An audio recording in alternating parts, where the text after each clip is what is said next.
Shalom Bapak Ibu, Saudara-saudara yang kekasih dalam Tuhan Yesus Kristus. Kita berjumpa kembali dalam renungan harian di hari Rabu tanggal 23 Juni 2021. Mari kita berdoa.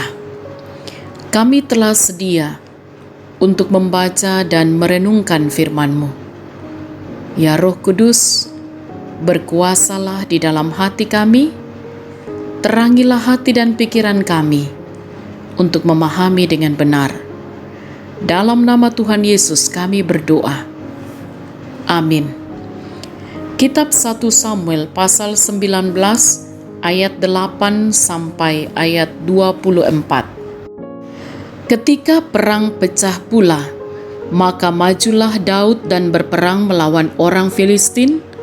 Ia menimbulkan kekalahan besar di antara mereka, sehingga mereka melarikan diri dari depannya.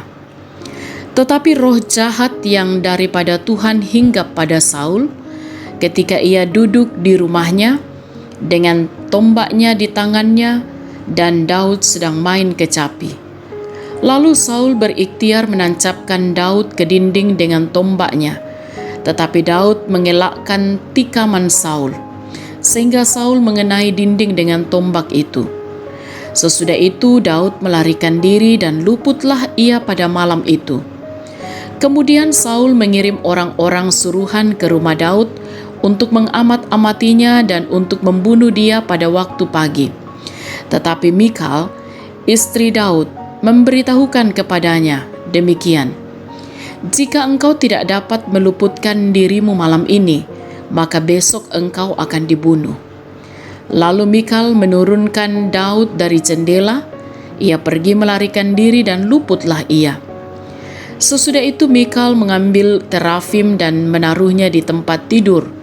Ditaruhnya sehelai tenunan bulu kambing di bagian kepala dan ditutupinya dengan selimut. Lalu Saul mengirim orang-orang suruhan untuk mengambil Daud. Tetapi perempuan itu berkata, "Ia sakit." Sesudah itu Saul mengirim orang-orang suruhan itu untuk melihat Daud. Katanya, "Bawalah dia di atas tempat tidur itu kemari, supaya ia dibunuh."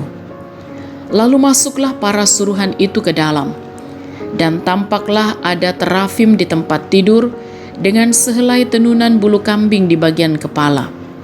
Berkatalah Saul kepada Mikal, "Mengapa engkau menipu aku demikian itu dan melepas musuhku pergi sehingga ia luput?" Tetapi jawab Mikal kepada Saul, "Ia berkata kepadaku, 'Biarkanlah aku pergi. Apa perlunya aku membunuh engkau?'" Setelah Daud melarikan diri dan luput, sampailah ia kepada Samuel di Rama dan memberitahukan kepadanya segala yang dilakukan Saul kepadanya. Kemudian pergilah ia bersama-sama dengan Samuel dan tinggallah mereka di Nayot. Ketika diberitahukan kepada Saul demikian, "Ketahuilah, Daud ada di Nayot dekat Rama." Maka Saul mengirim orang-orang suruhan untuk mengambil Daud. Tetapi orang-orang ini melihat sekumpulan nabi kepenuhan dengan dikepalai oleh Samuel. Dan roh Allah hinggap pada orang-orang suruhan Saul, sehingga mereka pun kepenuhan seperti nabi.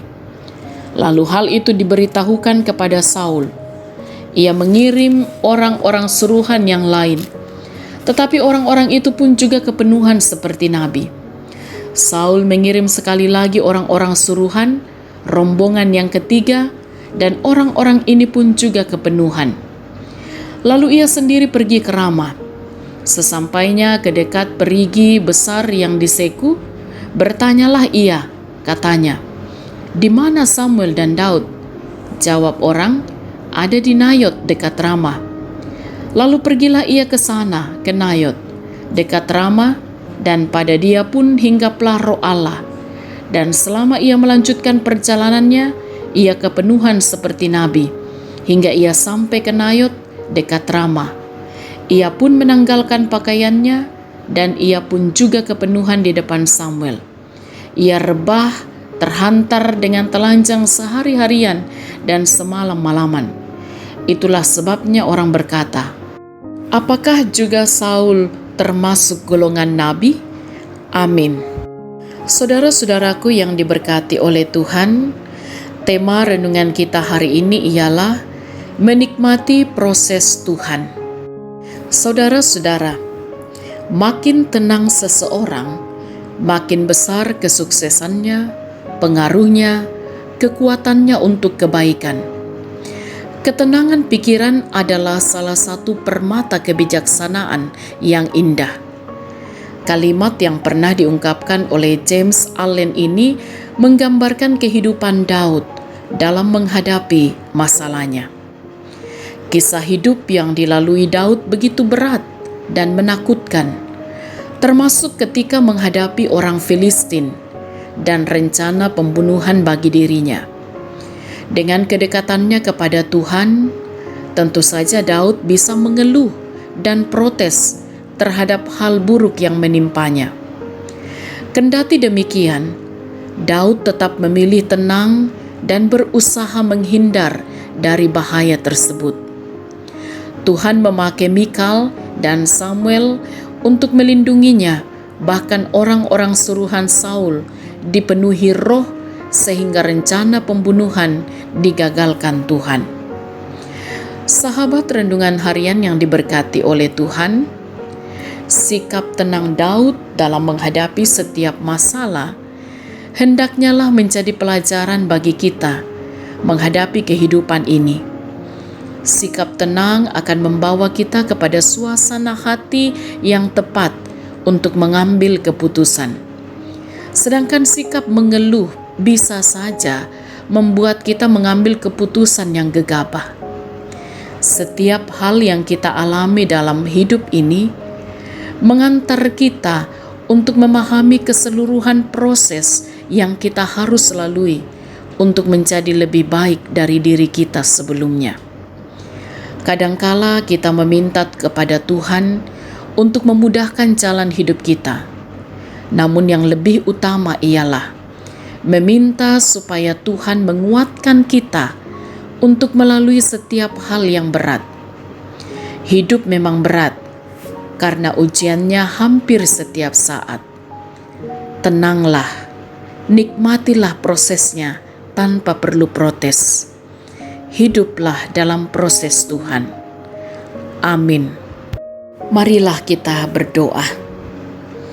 Ya Tuhan, kami bersyukur atas kebenaran firman-Mu yang telah kami baca, kami renungkan.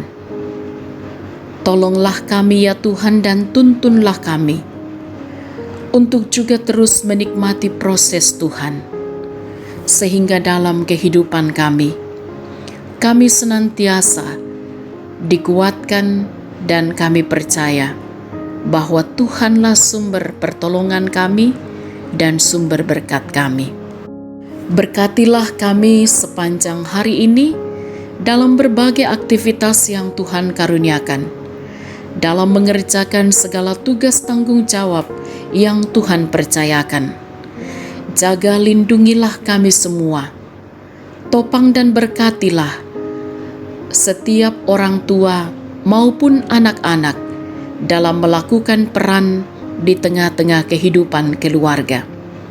Berkatilah setiap usaha pekerjaan yang ditekuni oleh jemaat Tuhan. Pun mereka yang sedang berjuang mencari pekerjaan, berikan mereka kesabaran, karuniakan mereka hikmat Allah, agar mereka tetap tekun setia berusaha di dalam Tuhan. Dan kami juga berdoa, kiranya Engkau senantiasa memberikan kekuatan, kesabaran, hikmat-Mu bagi saudara-saudara kami yang sedang sakit, yang bergumul karena berbagai hal, maupun juga mereka yang berduka cita. Tuhanlah sumber pertolongan yang sejati. Kami mohon kasih dan kemurahan Tuhan bagi orang tua kami dalam menjalani masa tua, kiranya terus bahagia bersuka cita di dalam Tuhan. Kami mohon kasih dan kemurahan Tuhan juga bagi anak-anak kami dalam masa pertumbuhan, pendidikan mereka dalam masa muda mereka, agar mereka terus berjuang bersama di dalam Tuhan Yesus. Kami pun bersuka cita dengan saudara-saudara kami yang boleh menikmati pertambahan usia ataupun keberhasilan-keberhasilan yang mereka boleh raih. Sempurnakanlah sukacita mereka ya Tuhan. Pun setiap umat Tuhan yang boleh bersama-sama dalam renungan harian saat ini, dimanapun mereka berada, Tuhanlah yang akan terus menolong dan memberkati mereka. Tuhan juga memberkati kehidupan bersama di tengah jemaat, bahkan di tengah bangsa ini, untuk juga sungguh-sungguh dapat menjalani kehidupan dengan benar. Para pemimpin kami diberkati untuk memimpin bangsa ini dengan benar. Kami pertaruhkan hidup kami sepanjang hari ini Tuhan, bahkan sepanjang hidup yang Tuhan masih karuniakan. Ampunilah dosa kami, sempurnakan doa kami. Kami berdoa dalam nama Tuhan Yesus Juru Selamat kami. Amin. Sahabat renungan harian yang diberkati oleh Tuhan, selamat beraktivitas, tetap jaga kesehatan, tetap semangat, salam sehat, Tuhan Yesus berkati.